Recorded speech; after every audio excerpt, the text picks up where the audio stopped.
population, and then nationally, even then, it's still 50%. So do you have any advice for us on how to increase voter turnout, specifically with like disenfranchised and gerrymandered communities? Yeah, I mean, I remember in our state, the year that I came home from the deployment, it was an all-time low. We were actually the lowest in the country. It was 24% in the 2014 midterms. I remember the feeling of having served overseas, believing the reason I served was to help defend American democracy. Seeing the Afghan people put their lives on the line in order to stand in line and vote when they were threatening physical attacks on polling stations, only to come home and see how low voter turnout is. And part of why it's so low are the things that you mentioned, right? It's the gerrymandering makes people feel like some of these elections are a foregone conclusion before the first vote is cast. And you add to that, I think part of what the noise machine in Washington is doing to us is making it feel like we ought to just switch off, right? I mean, you watch the impeachment thing going on, you watch it go to the Senate, feels like it's a predetermined before it ever gets there, and it creates that sense of exhaustion, right? That's one of the reasons why I talk a lot about hope on the campaign trail, even knowing that hope went out of style for a little while because of what we're up against. It's because you need that for propulsion, and we've got not a naive hope, not a hope that is blind to what we're up against, but a hope that's propelled by what we're up against, that we've got to do something better. And this is our chance, right? Whatever's going on in Washington, whatever's going on with all these activities among the political class, 2020 is when we get to decide. That's the beauty of it. But it only works if we actually show up.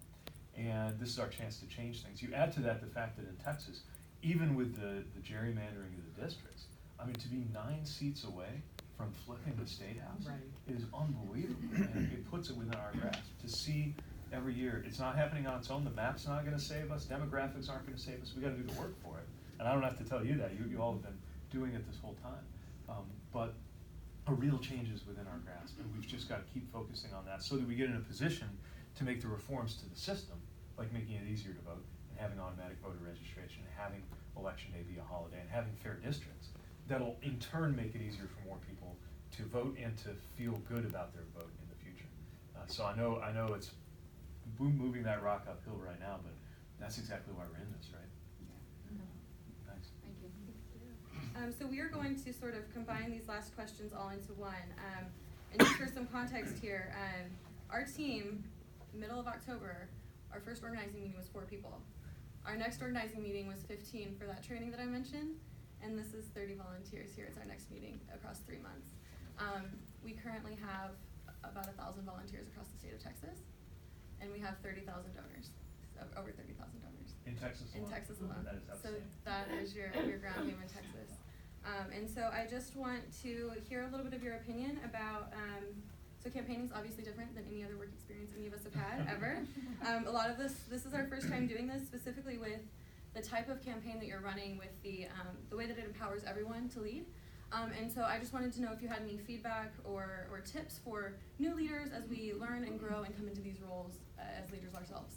Yeah, so here's what I would suggest. The team will keep training you in the sort of professional expectations around campaigning and the playbook and how to use data and how to engage people. You know, all the kind of official things that have been figured out as part of the art of campaigning, which is always changing, but also has some truths to it.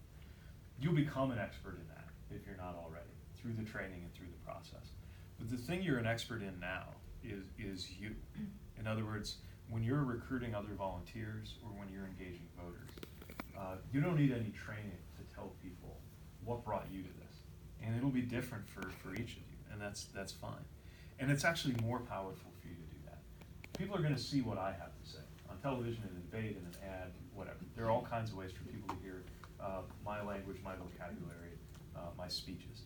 But to hear you explain what it is about this campaign that touched you, that motivated you, that makes you think it's worth it to give up whatever you're giving up in terms of time and treasure in order to be part of this.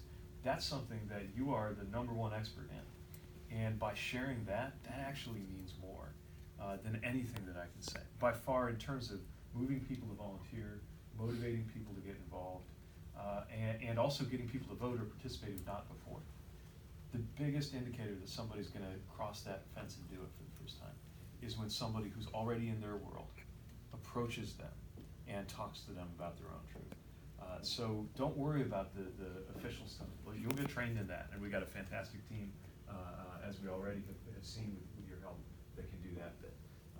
Think about your own story, share it, and that, I promise you, will move people more than anything else, as long as they know the relationship between what moves you in your life and what moved you to be part of this.